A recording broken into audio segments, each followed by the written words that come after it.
You are nothing here, just a goddamn ghost. So do me a favor, take off that pathetic uniform, stay the hell away from the general, and stop embarrassing me. Maline's finger jabbed hard into my chest. Her eyes locked onto me like I was some kind of disease infecting her designer wedding dress.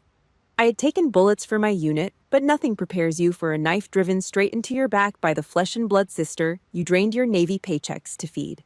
But before I tell you about the exact moment the general walked in and crushed her arrogance with his own two hands, hit the like button and subscribe. Comment. I understand if you have ever been bled dry by your own family, because the absolute justice served at the end of this reception is going to satisfy you. My spine hit the oak-paneled wall of the hallway. Hard. It was a heavy hollow thud that rattled the expensive wooden baseboards and echoed down the empty corridor. Survival instinct is a funny thing. Before my conscious brain even processed the physical impact, my body took over. Muscle memory from decades of close-quarters combat training kicked in. My right hand automatically balled into a tight fist. The knuckles turned bone white under the dim hallway lighting. The tendons in my forearm pulled taut, loaded like a coiled spring ready to strike the immediate threat. But I did not swing. I forced my arm down. I pinned it hard against the side of my thigh, driving my own fingernails so deep into my palm that the calloused skin threatened to split open. My jaw locked. I ground my back teeth together until my temples throbbed with a dull rhythmic ache. I swallowed hard, forcing the thick metallic taste of copper down the back of my throat. I looked down. Right below my collarbone, a harsh red line flared angrily on my skin. Her perfectly manicured nail had dragged across my chest, tearing the top layer of skin right above my uniform shirt. It stung. A sharp, localized burn. Something shifted inside my head right then. The heavy, suffocating blanket of sisterly obligation burned away in a fraction of a second. My eyes changed. I was no longer an older sister trying to keep the peace at a family event. I was a Navy commander. And I was looking at a hostile target. I locked my vision directly onto Maline. I did not blink. I just stared, taking her apart piece by piece through the lens of tactical assessment. She was breathing way too fast. Shallow, uneven gasps pulling at her ribs. Beads of nervous sweat were breaking through the thick layer of expensive foundation on her forehead. Her hands were shaking violently as she gripped the fabric of her tailored silk dress, wrinkling the delicate material she had obsessed over for months. She was panicking. I could smell the cheap, overpowering floral perfume she always bathed in, trying desperately to mask her own insecurities. She was terrified. Not of me hitting her, but of the optics. She was terrified that General Douglas Mercer, her soon-to-be father-in-law, would walk around that corner. She was terrified he would see me ask what I was doing, standing in the shadows, and shatter the fake aristocratic pedigree she had spent the last year building. The woman standing 2 feet away from me was not family. She was a fraud. A cornered grifter trembling under the crushing weight of her own lies. She stood there, her chest heaving, waiting for the retaliation. She wanted me to scream. She wanted me to slap her face. She needed me to lose my temper so she could burst into tears, run back to the wedding party, and play the ultimate victim. That was her entire survival strategy. Weaponized weakness. Force the strong to bleed, then cry when they fight back. I refused to give her the ammunition. I straightened my posture. I rolled my shoulders back, snapping my spine into perfect, rigid alignment. I reached up and calmly brushed a speck of dust off my shirt right over the bleeding scratch. I looked right through her, treating her like empty space. Copy that. 2 words. Flat, cold. Devoid of a single drop of human emotion. I let the words hit the marble floor of that freezing hallway like spent brass casings. Maline flinched. A full-body shudder ripped through her shoulders. My absolute, unbreakable silence was more violent than any physical punch I could have thrown. It offered her nothing to react to, nothing to manipulate. She took a step back, her eyes wide with sudden realization. Then she spun around. The sharp, frantic clicking of her heels echoed rapidly against the wood panels as she sprinted away, fleeing back toward the safety of the VIP bridal suite. I did not watch her go. I turned and walked in the opposite direction, stepping into a dimly lit alcove near the service elevators. The yellow service lights cast long, distorted shadows across the concrete floor. Inside the pocket of my slacks, my phone vibrated. A single dry buzz. I pulled it out. The harsh glare of the lock screen illuminated the dark alcove, cutting through the shadows. Bank of America, transaction approved. $3,500. Aspen Mountain Resort. The final payment for her bachelorette party. The one she begged me to cover last week because her credit cards were maxed out and she needed to impress the Mercer family. My chest seized up. Real physical nausea rolled through my stomach. I was personally funding the parasite that just tried to peel the skin off my bones. I was trading hazard pay for her luxury champagne. I stared at the glaring white screen. My thumb hovered over the cracked glass in the top right corner. The rough, jagged edge of the broken screen scraped against my calloused skin. That crack. It happened 3 years ago. The physical sensation ripped me out of that quiet, expensive hotel and dragged me straight back to the mud, the rain, and the deafening roar of a Category 4 typhoon in Mindanao. My thumb traced the jagged crack on the glass screen. That broken corner. It happened 3 years ago. The physical sensation ripped me right out of that quiet, expensive hotel hallway. It dragged me straight back into the mud. Mindanao. A forward operating base getting hammered by a Category 4 typhoon. Rain lashed against the corrugated steel roof of the command tent like continuous machine gun fire. The air inside the bunker smelled of diesel exhaust, wet earth, and raw ozone. I stood bent over a folding tactical table, my body weighed down by a soaked Kevlar vest that felt like a chest plate of solid lead. My left hand gripped a radio handset coordinating a medevac chopper through a blinding wall of water. Mud was packed deep under my fingernails, dried and caked into the skin. My combat boots were sinking into an inch of standing dirty water. My personal phone vibrated. It rattled against a stack of laminated tactical maps. I glanced down at the glaring screen. A text message from Malene. The landlord is changing the locks tomorrow. I need $2,000, right now. No. Hello? No. Are you safe? No consideration that I was standing in a combat zone where the wind was literally tearing massive trees out by their roots. She did not care if I lived or died on that island. She just needed her personal ATM to spit out the cash to save her from her own financial disaster. Outside the tent, the heavy rhythmic thud of rotor blades began to chew through the storm. The medevac was touching down. The radio squawked through the static. A severe casualty was incoming. A young Marine with a traumatic head wound. I had less than 3 minutes before I had to sprint out into the blinding rain and help drag a stretcher through the mud. I picked up the phone. My hazard pay had cleared the bank exactly 24 hours ago. Hazard pay.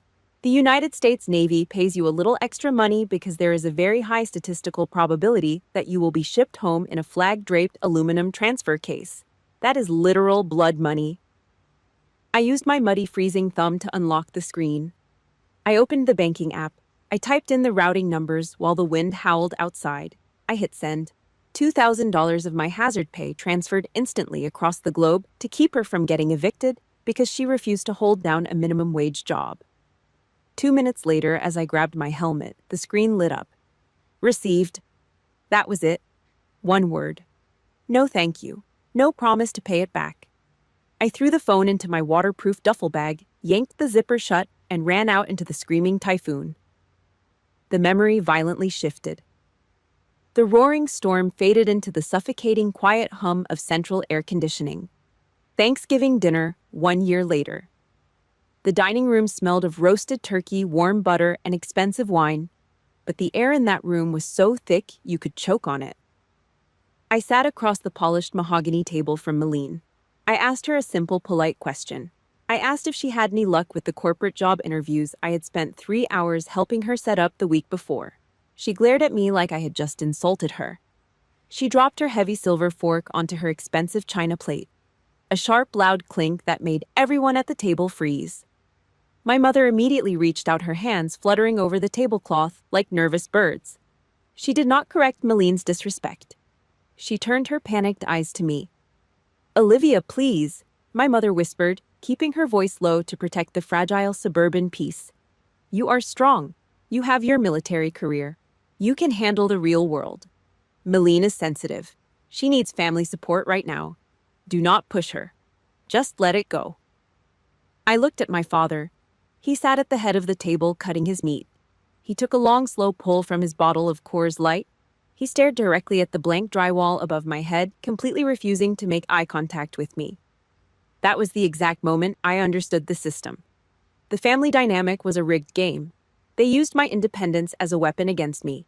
They took my strength, my discipline, and turned it into a permanent bulletproof shield for her absolute laziness. Because I could survive the storm, they decided I was obligated to stand out in the freezing rain while they sat inside dry and comfortable.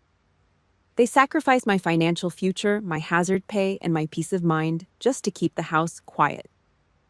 The sharp memory receded. I was back in the dim, quiet alcove of the Aspen Resort. The yellow service lights cast long, distorted shadows across the polished marble floor. I clicked the cracked screen of my phone off. I shoved it deep into the pocket of my slacks. Those old banking receipts taught me an expensive, brutal lesson. You cannot buy respect from people who only see you as a survival resource. I stepped out of the shadows and walked down the long carpeted hall toward my hotel suite. It was time to get ready for the rehearsal dinner, Milline's grand debut before the wedding. I pushed the heavy wooden door open and walked inside. The room was dark, but I did not reach for the light switch. I walked straight to the closet. I unzipped the black canvas garment bag hanging on the rack. The zipper teeth made a sharp ripping sound in the quiet room. I reached inside and pulled out the heavy wool fabric, my Navy service dress blue uniform. The dark navy wool was immaculate. The gold brass buttons caught the faint street light bleeding through the window curtains. I ran my fingers over the stiff collar, feeling the coarse texture of the fabric. I was going to wear it tonight. Not to show off, not to cause a scene or steal her spotlight. I was going to wear it because I needed the armor. I needed the heavy physical weight of that uniform on my shoulders. I needed the ribbons on the chest to remind myself exactly who I was, what I had survived, and what I had earned. I pulled the jacket off the hanger. I slipped my arms into the sleeves. The heavy fabric settled over my shoulders, instantly locking my spine into a perfect, rigid military posture. I looked at my silhouette in the dark glass of the window. The invisible bleeding sister was gone. The commander was ready to breach the room. I stood perfectly still in front of the full-length mirror of the dimly lit hotel room. The thick, dark wool of my service dress blue uniform felt like a familiar suit of armor. I ran my calloused hands down the sleeves, checking the sharp, aggressive creases running down the fabric. Everything was immaculate. I picked up my ribbon rack from the wooden dresser. My thumbs pressed the heavy brass pins firmly through the thick material over my left breast pocket. The sheer weight of the metal pulled the fabric down just a fraction of an inch against my chest. I looked at the colorful rows of campaign ribbons. Every single bar on that rack represented a piece of my life. A hostile deployment, a Category 4 typhoon, a firefight in a region most Americans could not point to on a map. You do not wear this uniform to a civilian event to show off. You wear it as an unspoken language.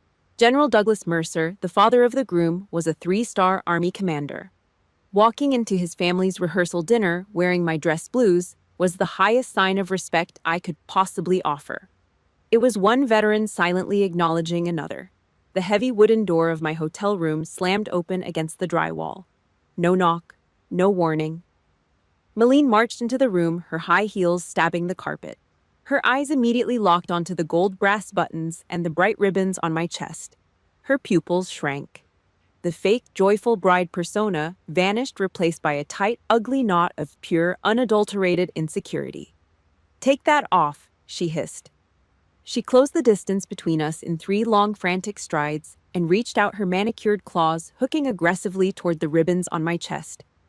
My reaction was pure muscle memory.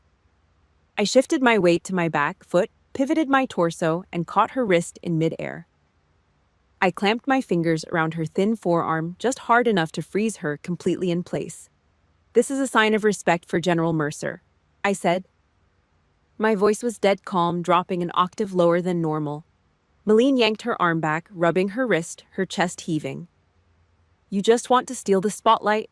You want to ruin my rehearsal dinner by parading around in your killer outfit so his rich family asks about your stupid, violent job. You are trying to make me look small. Take it off. Wear a normal dress right now." She hurled a plastic garment bag onto the hotel bed. It slid across the comforter, revealing a cheap navy blue synthetic silk dress. It was completely wrinkled, crushed from being stuffed in a suitcase, and clearly 2 sizes too small. The thin fabric caught the light like a cheap trash bag. I looked at the nylon dress lying on the mattress. Then I looked at the panicked, manic expression on my sister's face. A commanding officer knows exactly which battle is worth bleeding for. Fighting a delusional, screaming bride in a hotel room 30 minutes before a formal family event was a massive tactical error. If I pushed back, she would scream until hotel security arrived. I did not retreat out of fear. I sheathed my sword. I turned my back to her. I unbuttoned the dark wool jacket. I carefully unpinned my ribbon rack, pulling the brass backings off one by one. I placed the medals inside a small velvet box. The heavy metal clinked sharply against the hard plastic interior. The sound was hollow and bitter in the quiet room. I folded the uniform jacket with extreme methodical precision, making sure the creases aligned perfectly before setting it gently on the chair. I pulled the cheap navy dress over my head. The synthetic fabric instantly clung to my skin with static electricity. It restricted my shoulders. It scratched violently against the red, swollen scratch mark she had left on my collarbone earlier that afternoon. The physical suffocation of the cheap material was the absolute perfect reflection of the mental degradation she was forcing onto me. The rehearsal dinner was held in the lower ballroom of the country club. Milene had orchestrated the seating chart with the cold, calculating precision of an assassin. I was not placed with the family. I was not seated with the bridal party. I was assigned to table 14, the absolute worst seat in the entire building. My chair was shoved directly against the back wall, sitting right next to the swinging metal doors of the catering kitchen. Every 3 minutes, the heavy doors banged open the hinges, screaming as waiters rushed past. Every time they opened, they blew the smell of industrial dish soap, burnt garlic, and stale grease directly over my dinner plate. I sat there with my back perfectly straight, my hands folded together in my lap, observing the room from the shadows. A man in a tailored gray suit walked past the table and paused. It was Evan's cousin, a corporate lawyer from Chicago. He stopped holding a heavy crystal glass of bourbon and offered a polite, confused smile. "I do not think we have met. I am Greg." "What do you do for a living, Olivia?" I opened my mouth to answer. I was going to tell him I coordinated logistics for the Pacific Fleet. Before I could push a single syllable through my teeth, Milene materialized out of the thick crowd. She slid between us, placing her hand firmly on Greg's arm, projecting a loud, shrill, fake laugh that grated against my eardrums like sandpaper. "Oh, Olivia just works in a warehouse," Milene said, waving her free hand in the air like she was swatting away a pesky, annoying fly. "She just moves heavy boxes around and checks inventory lists. A glorified clerk, really. Nothing important." Greg nodded slowly, the polite interest instantly evaporating from his eyes. "Oh, that sounds nice. Hard work." He took a sip of his bourbon, turned around, and walked back toward the open bar to find someone more important to talk to. Milene shot me one final triumphant glare. She had successfully erased me. She turned on her heel and disappeared back into the loud crowd of fake elites. I sat perfectly still. The loud noise of the ballroom suddenly faded into a dull underwater hum in my ears. My throat burned with the thick metallic taste of swallowed pride. 30 years of commanding warships on the open ocean. 30 years of leading thousands of sailors through the absolute worst conditions on Earth, reduced to a glorified forklift driver in less than 10 seconds. I looked down at the cheap, scratchy fabric pulling uncomfortably tight across my knees. The air in the ballroom suddenly felt thick, heavy, and entirely unbreathable. I pushed my chair back against the wall. The metal legs scraped harshly against the concrete floor. I needed to get out. I reached into my purse, wrapping my calloused fingers tightly around my encrypted military phone. It was time to step out into the freezing air and make a call to someone who actually knew what my rank meant. I pushed my shoulder against the heavy glass door and stepped out onto the terrace. The heavy bass of the ballroom music instantly cut off as the door clicked shut behind me. The biting Colorado night wind slammed into my chest. It sliced right through the cheap nylon fabric of the blue dress, raising goosebumps along my arms. I did not shiver. I welcomed the freezing temperature. It was a sharp, clean contrast to the suffocating, grease-scented air inside that country club. I set my glass of club soda down on the concrete ledge. The ice cubes clinked softly against the glass. I pulled the heavy rubber-encased military phone from my purse. I unlocked the screen and hit the speed dial for the encrypted line. It rang twice. A sharp click broke the line. Reyes. A deep, gravelly voice answered. I could hear the faint rustle of thick paper files being turned in the background. Captain Adriana Reyes, my commanding officer. A woman who had spent 35 years breaking through the concrete ceiling of the United States Navy. She did not deal in feelings. She dealt in facts. Captain, it is Foster. I need a tactical assessment, I said. My voice was completely flat, stripped of any emotion. Go ahead, Commander. I gave her the situation report. I did not complain. I did not cry. I laid out the raw data just like I would report a hostile engagement on the open ocean. I told her about the forced wardrobe change. I told her about the scratches on my chest. I told her about being assigned to the table by the kitchen doors. Finally, I told her about the warehouse clerk comment and how I swallowed my own words just to keep my mother and father from looking uncomfortable in front of the groom's wealthy family. The line went completely dead for 4 seconds. I thought the secure connection had dropped. Then a loud, violent smack echoed through the speaker. Captain Reyes had just slammed her closed fist onto her wooden desk. Commander Foster, Reyes barked. Her voice was sharp enough to cut steel. Respect is not a ration you have to beg for. You direct thousands of highly trained sailors. You orchestrate the logistics for entire battle fleets. Why in the hell are you letting yourself be used as a floor mat for the pathetic insecurities of a lazy civilian? The words felt like a bucket of ice water thrown directly into my face. I gripped the concrete ledge of the balcony. The rough stone dug into my calloused palms. I am trying to keep the peace, Captain. For my parents, I replied, my voice tight. It is family. You are not keeping the peace. Rhea snapped, completely cutting off my excuse.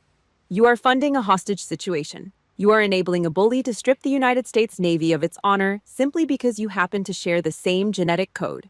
That is unacceptable. I stood there in the freezing wind, staring out into the absolute blackness of the golf course. Listen to me, Olivia, Reyes continued. The anger in her voice dialed back into a cold, clinical precision. She was holding a psychological scalpel, ready to cut the tumor out of my brain. Harmony built on your humiliation is completely fake. Your family does not love you more when you stay quiet. They just find you convenient. You are a human meat shield for her failures. Your tolerance is not noble. It is a massive tactical error. Sharing a bloodline does not grant anyone the security clearance to step on your spine. The heavy fog in my head evaporated. For years, I'd been operating under the delusion that if I just gave enough money, absorbed enough insults, and stayed far enough in the shadows, I would eventually earn my place at their table. Captain Reyes just took that delusion and shattered it into a million unrecoverable pieces. My parents did not want a daughter. They wanted a shock absorber. And Malene did not want a sister. She wanted a permanent victim to make her own hollow life look successful. My jaw muscles relaxed. The heavy, crushing weight of daughterly obligations slid off my shoulders and vanished into the cold night air. Copy that, Captain. Message received, I said. Good. Stand your ground, Commander. Reyes out. The line clicked dead. I lowered the phone. The wind was still howling across the terrace, but I no longer felt the cold. I turned around and looked through the thick glass of the terrace door. Inside the brightly lit ballroom, the party was in full swing. I located my target immediately. Malene was standing near the center of the room. She was holding a crystal flute of expensive champagne, throwing her head back in a highly exaggerated fake laugh for the benefit of her new father-in-law, General Mercer. She looked so triumphant. She actually believed she had won. She believed she had successfully broken me down into a silent, obedient shadow. I reached up and touched the fabric of the cheap dress over my collarbone. I felt the slight sting of the scratch she had left there. Starting right now, the names of my parents and my sister were officially permanently erased from my emergency contact list. The people inside that room were no longer my family. This country club was no longer a wedding venue. It was designated hostile territory. I slid the heavy phone back into my purse. I did not feel the need to march back inside and scream. I did not need to flip a table or cause a scene. A predator does not announce its presence to the prey. A predator finds the high ground, blends into the environment, and waits for the exact perfect moment to strike. I crossed my arms over my chest, planting my feet firmly on the concrete. I watched her through the glass, waiting patiently for the enemy to make her final, fatal mistake. The wedding day arrived with a blinding, cloudless sky. The venue was a private gated estate in the hills. The rental fee for the afternoon was exactly what I made in 12 months of active duty. It smelled like cut grass, expensive catering grease, and desperate money. Meline orchestrated the seating chart like a sniper, picking off targets. I was not placed in the second row. I was not placed on the aisle. I was assigned to row 12. My folding wooden chair was shoved directly behind a massive solid marble pillar. I had zero line of sight to the altar. My existence was completely zeroed out. My parents arrived early. My mother was squeezed into a rented designer gown that visibly pinched her ribs when she breathed. My father kept pulling at the collar of a tuxedo he definitely did not own. They spent the entire hour before the ceremony working the room, kissing up to the VIP guests on the groom's side of the aisle. They walked past my pillar 3 separate times. They looked right through me, not a nod, not a blink, not a single word of acknowledgement to their oldest daughter. I sat there with my hands folded flat on my lap. My spine was perfectly straight against the hard wood of the chair. I followed the unwritten order to the letter. Absolute, complete stealth. 50 minutes later, the ceremony ended. The crowd funneled out of the shaded courtyard and spilled into the manicured rose gardens for the cocktail hour. A string quartet sawed away at their violins in the corner of the lawn. The music was loud, pretentious, and completely unnecessary. Waiters in white gloves circled like sharks carrying silver trays of tiny, overpriced appetizers. I stood backed against a high brick wall, holding a tall, sweating flute of champagne. I did not take a single sip. I used the glass as a prop to keep people away. I leaned against the rough brick and scanned the crowd. I was running a basic tactical reconnaissance sweep of the lawn. I found my target immediately. Meline. She was standing near the center fountain, playing the part of the high society bride. She had a glass in her hand, tilting it at the exact angle she'd practiced from bridal magazines. She threw her head back, faking a loud melodic laugh at a joke some rich uncle had just told. But I saw the raw reality underneath the white silk. The back of her expensive dress was glued to her skin. She was sweating straight through the fabric. The tendons in her neck were pulled tight, straining like steel cables. Her left hand was clamped around Evan's bicep. Her knuckles were completely bone white. Her eyes kept darting nervously toward the heavy iron gates at the entrance. She was terrified. She was suffering from massive imposter syndrome, waiting for the heavy hitter to arrive. General Mercer. She knew that the second a real military commander stepped onto that lawn, her fake aristocrat routine was going to be tested. Evan finally managed to pry his arm loose from her death grip. He walked over to the open bar to grab a refill. On his way back, he accidentally bumped into me near the brick wall. He stopped, shifting his weight awkwardly from foot to foot. Olivia. Everything okay over here? He asked. The ice clinked loudly in his scotch glass. Evan was not a bad guy. He was just a useful idiot. He was completely blind to the grifter he had just married. He bought every single tear, every single lie she sold him. Everything is fine, Evan. Congratulations, I said. I kept my tone flat, diplomatic, and completely empty. Give nothing away. He nodded, visibly relieved that he did not have to make small talk with his wife's embarrassing family member. He turned around and hustled back to Meline. He actually believed her lie from the rehearsal dinner. To him, I was just a tired, middle-aged warehouse clerk who counted cargo boxes for a living. I was a blue-collar worker. I did not have the pedigree, the money, or the status to hold his attention for more than 10 seconds. I watched him walk away. I took a slow, deep breath of the cold air. Have you ever been shoved into the corner at a family event just because you did not fit their shiny, fake narrative? If you know exactly how that feels, hit the like button right now and subscribe to the channel. Drop a yes in the comments if you have ever been the invisible one in your own family. I read every single one, and trust me, the payback that is about to unfold in this garden is for all of us. Then the atmosphere cracked. The cello player in the corner missed a note. A loud, ugly screech of the bow dragging across the thick string. The music abruptly stopped. a sudden suffocating silence rolled over the garden lawn. It was like a giant hand had just clamped down over the throats of 150 guests. The constant annoying clinking of glasses died instantly. The fake laughter evaporated. I looked toward the heavy iron gates. Footsteps. Hard, heavy, and absolutely deliberate. It was the unmistakable sound of military-issue leather Oxfords striking the flagstone walkway. It was a slow, punishing cadence that demanded total submission from the ground it walked on. General Douglas Mercer, United States Army. He walked through the iron gates.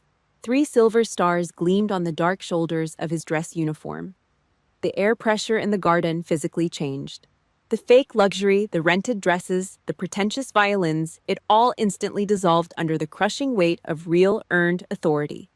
He did not need to speak. His presence alone suffocated the room.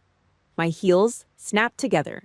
My shoulders pulled back, locking my spine tight. It was a conditioned reflex built into my bones. You do not slouch when a living legend walks onto the battlefield. General Douglas Mercer strode through the manicured garden. The thick crowd of rented suits and expensive silk dresses automatically parted. They scrambled out of his way like a school of small, desperate fish avoiding an apex predator. He was in the middle of a conversation with a local state senator. I could hear snippets of his deep, booming voice cutting through the remaining chatter of the cocktail hour. He was discussing joint military exercises in Germany. The social climbers in the garden immediately leaned forward. They shifted their weight on their expensive shoes, desperate to catch his eye, desperate to absorb a fraction of his 3-star power. I remembered the harsh, frantic order Malene had barked at me in the hotel room just a few hours ago. Take that off. Stay the hell away from the general. Do not embarrass me. I followed the order. I took a slow, deliberate step backward. I pressed my shoulders against the cold brick wall, sliding deeper into the dark shadow of a thick rose bush. I planned to turn around, walk down the narrow service path, and disappear toward the catering kitchen until the reception officially started. I was a ghost. I knew exactly how to vanish. But that single backward step was a massive tactical mistake. In a crowd of 150 people leaning desperately forward, one person moving backward is a glaring anomaly. It breaks the visual pattern. To a man who had spent 40 years scanning hostile environments for out-of-place movements, it was a giant red flag. My movement triggered his observational radar. The general stopped walking. He stopped talking right in the middle of a sentence about armored divisions. The state senator stood there, his mouth hanging open in complete confusion, holding a small plate of untouched appetizers. Mercer did not even look at him. His eyes swept over the glossy, desperate crowd. His gaze cut through the sea of spray tans, fake smiles, and expensive tailoring. His eyes locked directly onto the dark corner of the garden. He locked onto the middle-aged woman, wearing a wrinkled, cheap, synthetic navy dress, hiding in the shadows. The polite, diplomatic smile vanished from his face. It was replaced by a sharp, calculating intensity. Recognition. Complete, absolute recognition. He left the politician standing alone on the grass. He turned his heavy shoulders and started walking directly toward me. The crowd scrambled to clear a path. The heavy, unyielding sound of his military-issue leather Oxfords cracked against the flagstone walkway. 10 steps, 8 steps, 5 steps. The distance closed with terrifying speed. The air pressure in the garden physically dropped. Nobody moved. Nobody spoke. The annoying constant clinking of champagne glasses died completely. The music had stopped. The silence was heavy and suffocating. You could feel the collective breath of the elite crowd hitch in their throats. I did not break eye contact with the general, but my peripheral vision caught a sudden, violent flinch off to my right. Malene. She was standing 10 yards away near the center stone fountain. She saw his trajectory. She saw exactly where the 3-star general was heading. Her entire body locked up into a state of rigid, terrifying paralysis. The crystal champagne flute in her hand began to shake violently. A heavy splash of expensive liquor spilled over the glass rim and splattered against the flagstone patio, soaking the toe of Evan's polished dress shoe. I could see the thick blue vein throbbing violently against the skin of her neck. Her mouth opened slightly, struggling to pull in oxygen. She understood exactly what was about to happen. Her carefully constructed reality was crashing down around her in real time. Just hours ago, she had charged into my hotel room, screaming at me to take off my uniform. She had called my career a stupid, violent job. She had shoved me into the shadows so I would not ruin her fake aristocratic pedigree. She had told everyone I was a warehouse clerk. Now her feet were bolted to the concrete. She could not run over and intercept him. She could not throw a tantrum and demand he look at her. She was trapped inside her own lie, forced to stand completely still and watch her own execution unfold. Evan stood next to her, looking back and forth between his father and his pale, shaking bride, completely lost in the dark. 4 steps. 3 steps. General Mercer came to a complete halt. He did not extend his hand for a polite civilian handshake. His body transformed. The relaxed posture of a wedding guest evaporated into the crisp, cool evening air. His spine snapped perfectly straight, aligning like the heavy steel barrel of a sniper rifle. His broad shoulders pulled back. His chin tucked into a flawless display of military bearing. It was the highest possible honor. An absolute, undeniable sign of respect, reserved only for those who had bled in the mud. It was the way a commander looks at a fellow soldier who has survived the exact same nightmares. I did not hesitate. I automatically mirrored his stance. I pulled my hands out of my pockets and locked my arms straight down my sides. I squared my shoulders. My heels clicked together against the stone with a sharp, definitive crack. The cheap, itchy fabric of the navy dress no longer mattered.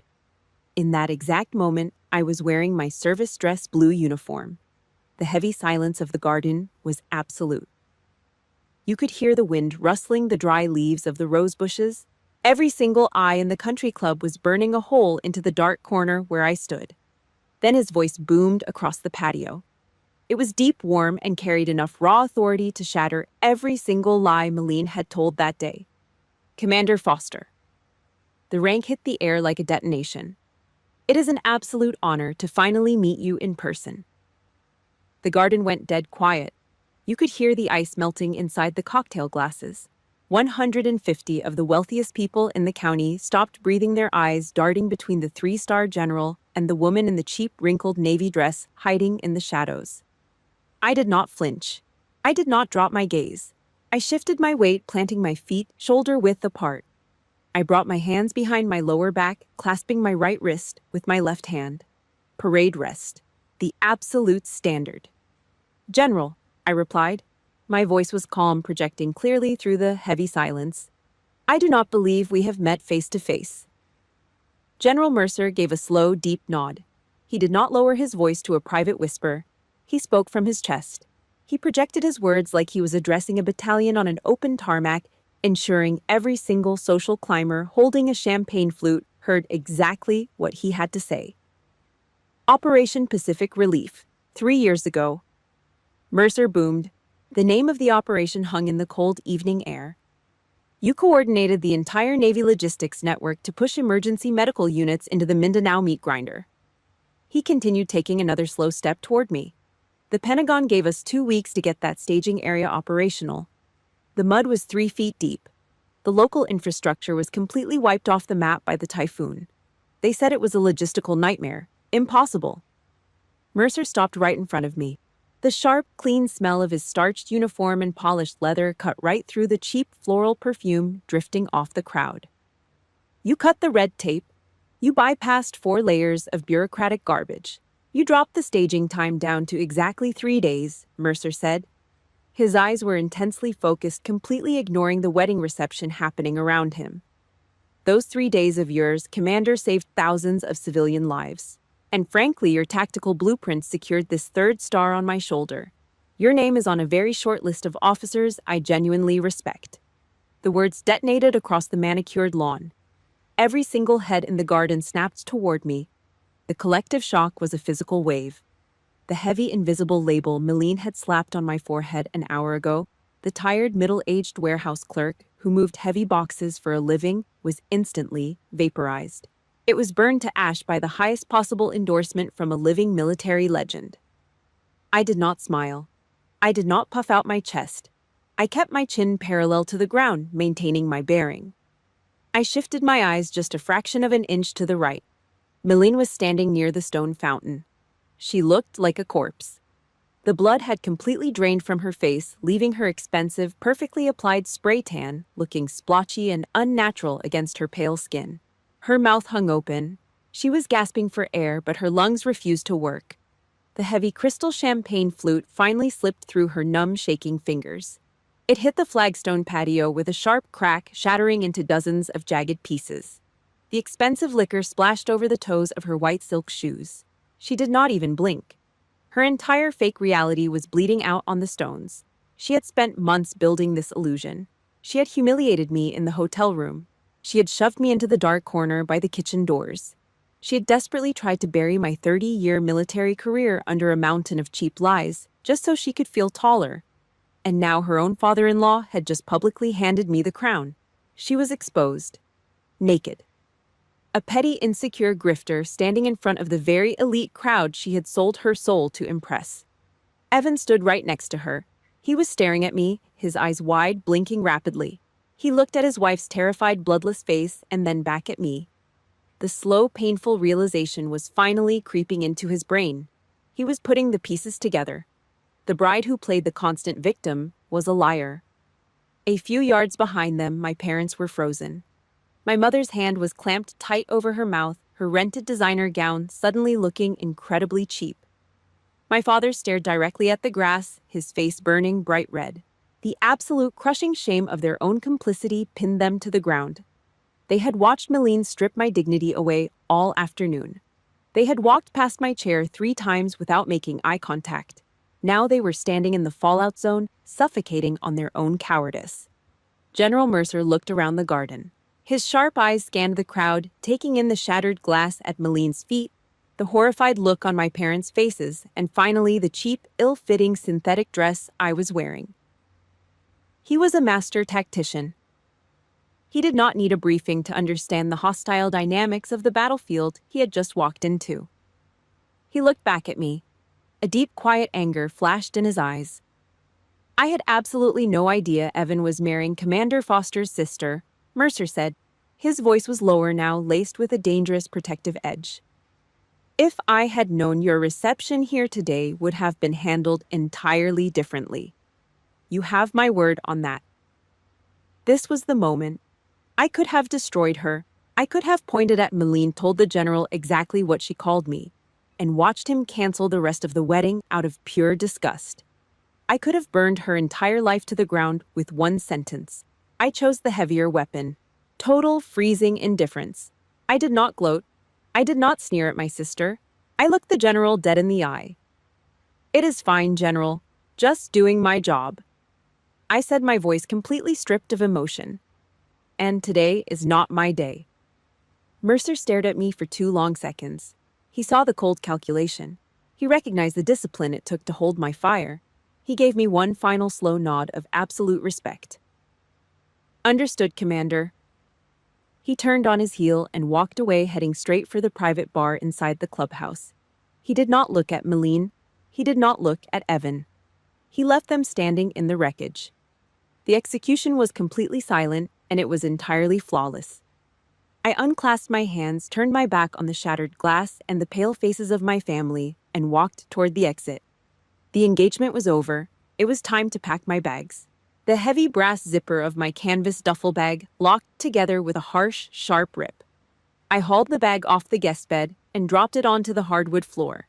It landed with a solid, heavy thud. 7 a.m., the morning after the wedding. I was done. I pulled on my leather jacket, grabbed the nylon strap of the bag, and walked downstairs. The house smelled of stale black coffee and burnt toast. I pushed open the front screen door and stepped out onto the wooden porch. The crisp morning air hit my face, carrying the faint scent of damp pine needles and wet asphalt. My mother was already standing there. She was clutching a ceramic coffee mug with both hands, her knuckles tight. She wore her faded pink bathrobe, but her face wore the exact same rigid, panicked expression she had carried for 30 years.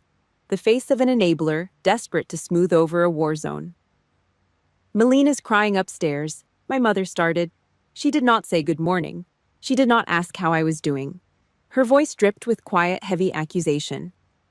She has been locked in the guest bathroom since they got back from the hotel.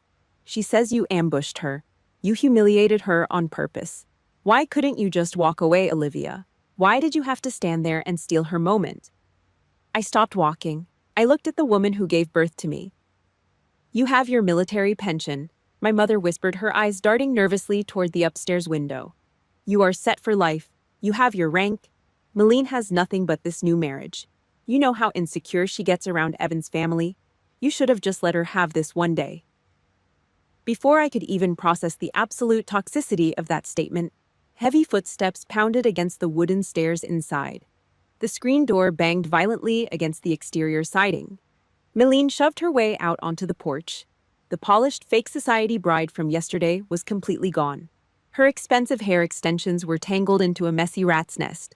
Her mascara was smeared down her cheeks in thick, dark streaks. Her face was flush twisted into an ugly, furious mask. She looked exactly like what she was, a cornered, panicked narcissist who had just lost control of her own stage.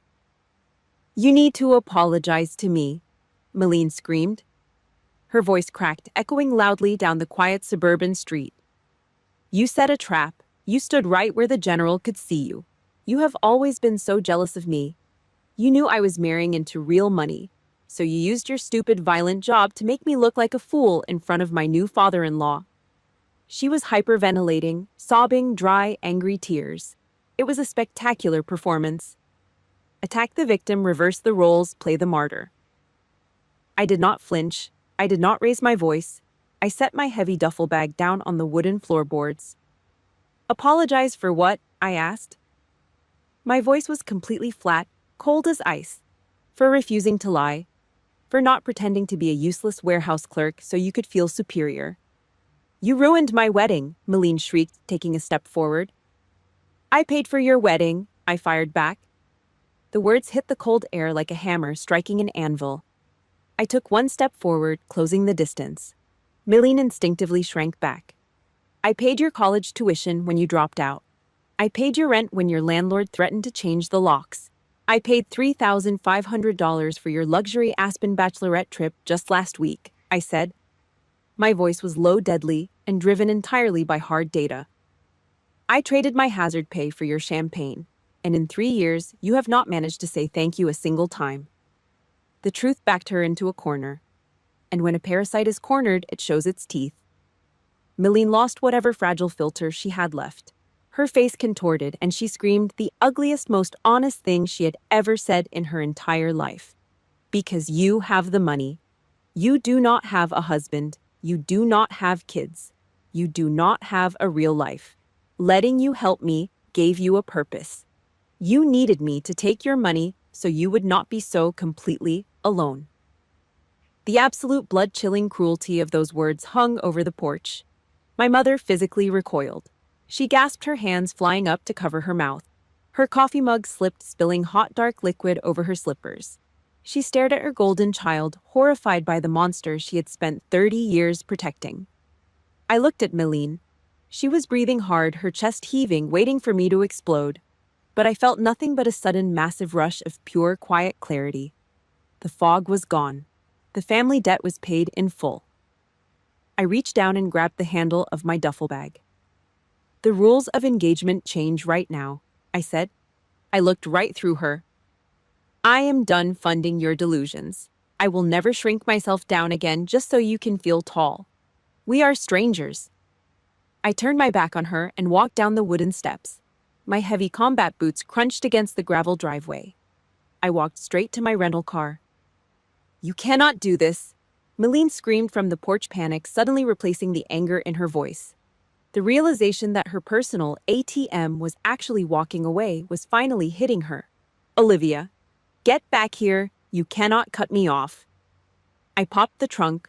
I threw the heavy canvas bag inside and slammed the lid down hard.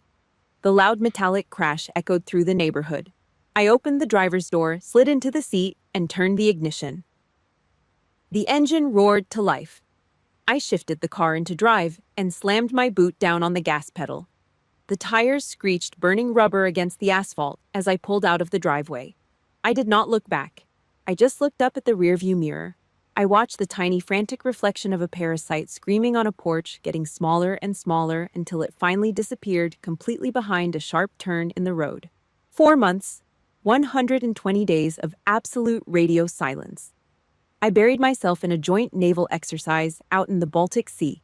Cold, gray water, freezing winds cutting across the steel decks of the destroyer. The air out there smelled of heavy diesel exhaust and raw salt. It was harsh, demanding, and exactly what I needed. My personal phone stayed locked inside my metal footlocker. I set up an automated block on my carrier account. Any text, any voicemail, any email from my parents or my sister went straight into a digital incinerator. I did not read a single word. Without me standing there to absorb the impact, the toxic mess back home was finally left to rot on its own. I was standing on the bridge scanning the horizon with a pair of heavy binoculars when Captain Reyes walked up. She handed me a chipped ceramic mug of black coffee. The wind whipped the collar of her jacket against her neck. "You look lighter, Foster," she said, staring out at the freezing water. "Cutting out a tumor is a bloody, ugly process, but it keeps you alive." She was right. The phantom weight was gone. I drank the bitter coffee and watched the gray waves roll. Month 5. We were anchored off the coast of Poland when the secure satellite line rang in my cramped quarters. It was Evan. He sounded completely hollowed out. His voice dragged heavy with exhaustion and total defeat. "Olivia." He started letting out a long, ragged breath that hissed over the static of the connection. "Malene is spiraling." I did not interrupt. I leaned back against the steel bulkhead and let him talk. He told me his father, General Mercer, brought up my name at every single Sunday family dinner. The general talked about my logistics record, he talked about military respect, and Malene could not handle a second of it. She was suffocating under the crushing weight of her own lies. She demanded I pick a side, Evan said. I heard the sharp clink of ice hitting glass. He was drinking hard liquor, and it was only 2 p.m. back in the States. "She told me you purposely sabotaged our wedding. She wanted me to cut off my own dad for disrespecting her." He paused, clearing his throat. "But I'm not blind, Olivia. I saw exactly how she treated you. I saw her drop that champagne glass when my dad walked up. I saw her face." He did not ask me to fix it. He did not ask me to wire her money. He just called to apologize for being a useful idiot. He was waking up to the brutal reality of being legally chained to a toxic narcissist. Month 6. A request for a video call popped up on my laptop screen. Malene. I stared at the blinking green icon for a full minute. I evaluated the risk. I reached out and clicked accept. The screen flickered, adjusting to the bandwidth. The woman staring back at me did not look like a high society bride. The perfect ring light setup was gone. The heavy, expensive foundation was missing. She sat under a harsh, cheap fluorescent ceiling bulb in what looked like a spare bedroom. Dark, bruised bags hung heavy under her eyes. Her hair was pulled back into a messy, greasy knot. She looked completely drained, like a car battery stripped down to 0%. "I started going to therapy," she said. Her voice shook. She swallowed hard, dropping her eyes to her lap. "My doctor gave me a homework assignment. She made me write down every single thing you paid for over the last 10 years. Every rent check, every car repair, the college tuition, the bachelorette party." Malene reached off camera and held up a yellow legal pad. It was filled front and back with blue ink. 2 solid pages of my hazard pay. Then, her voice cracked a harsh, ugly sound, scraping her throat. She told me to turn to a fresh page. She told me to write down the exact number of times I looked you in the eye and said thank you.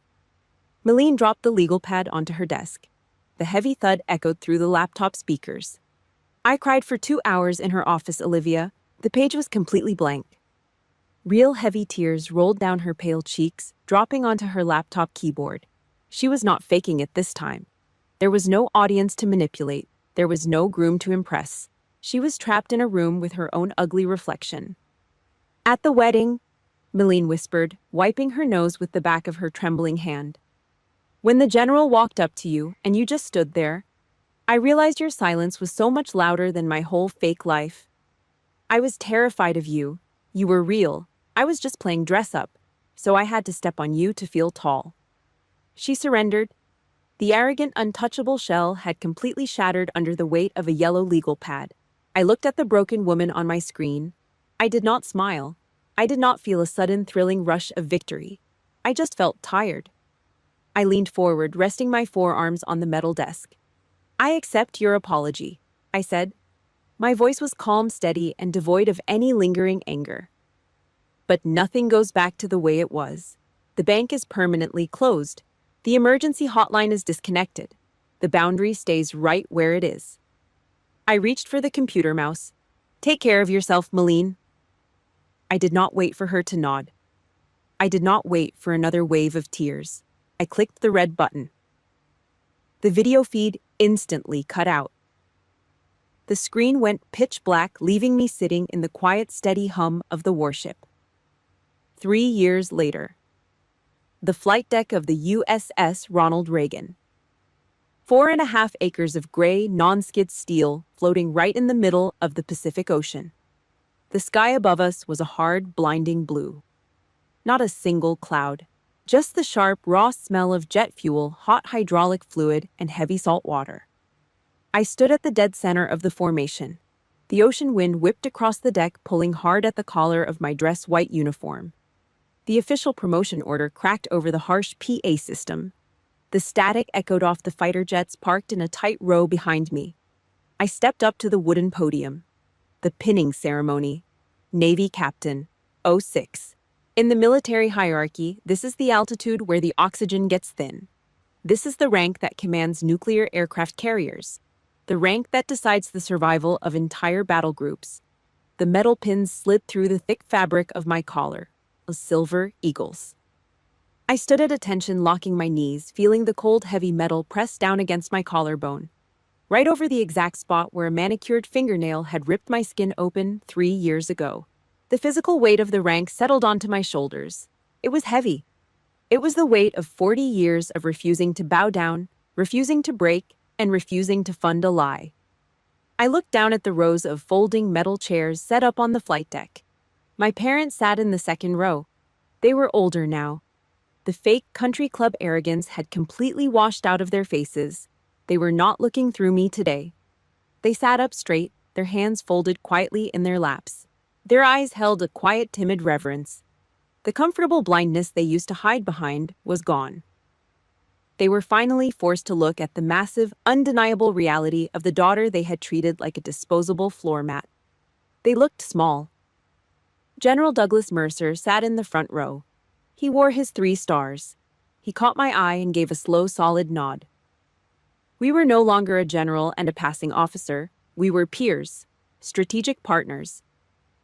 And then there was Malene. She stood near the back of the seating area away from the brass. The expensive tailored silk, the heavy spray tan, the fake high society laugh, all of it was gone. She wore a simple dark cotton summer dress, flat shoes. Her hair was pulled back into an ordinary messy ponytail. She was holding a 1-year-old boy on her hip. She looked tired. She looked normal. As the ceremony broke and I walked down the steep metal steps of the podium, she stepped out of the crowd. I braced myself. It was pure muscle memory. But her eyes were clear. There was no frantic insecurity darting around looking for an audience, no hidden daggers, no victim routine. She shifted the heavy weight of her son on her hip and looked me dead in the eye. "You look amazing," Malene said. Her voice was steady, grounded. "I am really proud of you, Olivia." I looked at her face. I did not run a tactical sweep for a trap because there was none left to find. The parasitic, narcissistic shell had starved to death in that empty therapy room, leaving an actual, functioning human being behind. "Thank you," I said, and I meant it. The first genuine, unguarded smile I had given her in a decade pulled at the corners of my mouth. A heavy hand clapped down hard on my shoulder blade. Adriana Reyes. She was wearing the thick, heavy gold sleeve stripes of a Navy admiral now. She leaned in close. The ocean wind carried her raspy, gravelly voice right to my ear. "You won a massive war without firing a single bullet, Captain Foster." Reyes muttered a tough, satisfied smirk cutting across her face. "You saved your own life. And while you were at it, you starved the rot right out of your sister's soul and forced her to rebuild it from the concrete up." I gave a short nod. Absolute unyielding discipline did what 30 years of blind cowardly appeasement could never do. I walked away from the loud crowd. I stepped right up to the very edge of the massive flight deck. The drop to the churning ocean below was 70 feet.